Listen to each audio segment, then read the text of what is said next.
veterans of the greatest generation. So this year at big events like Oshkosh, we did what we could. We called it 75 years plus one. We were not going to forget our veterans. We were going to fly the tribute to them. We had a 2-hour and 10-minute military war work demonstration at Oshkosh on Friday and Saturday afternoon to commemorate that. No, you're not going to tell us we can't fly, we can't salute the greatest generation. We did it, and we are continuing to do it. Now, I'll tell you what did happen as you look at one of the over 13,000 of either DC-3 or C-47, whether it was commercial transport, passenger aircraft, and this was the popular music back in those days. Music, maestro, please.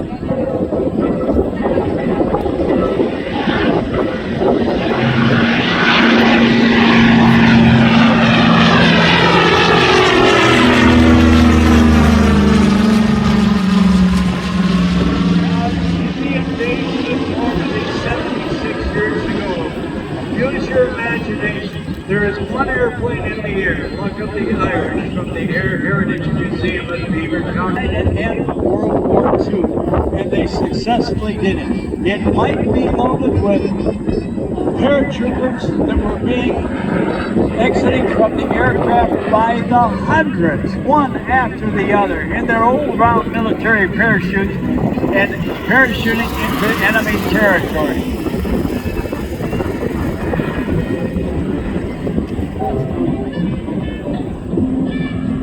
Now there was something else that happened, and it's the spirit of America and Canada that allowed this to happen. They had to buy new equipment, new navigation equipment for the airplane. Look at it coming in from your right. They went over to prepare themselves for being there on D-Day, June 6th. And going over the North Atlantic, you have to do island hopping. You have to get fuel whenever you can, wherever you can, and then continue on. You cannot make a non-stop flight in aircraft like these. So off they went. No engines failed, no navigation failed. It was very trying at times for these all-civilian crews, but they got there. They got there for the celebration of the 70th year of the end of World War II. The people of the liberated countries in Europe, including the Germans, were so happy to see them come, to pay tribute, to come back. Civilian crews.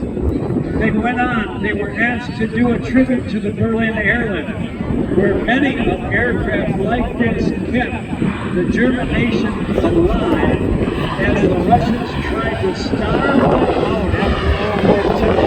Freeze them out, starve them out, deprive them of anything. But it was the Berlin airlift that used aircraft like this in conjunction with the main aircraft, which was the military version of the DC-4, was called the C-47.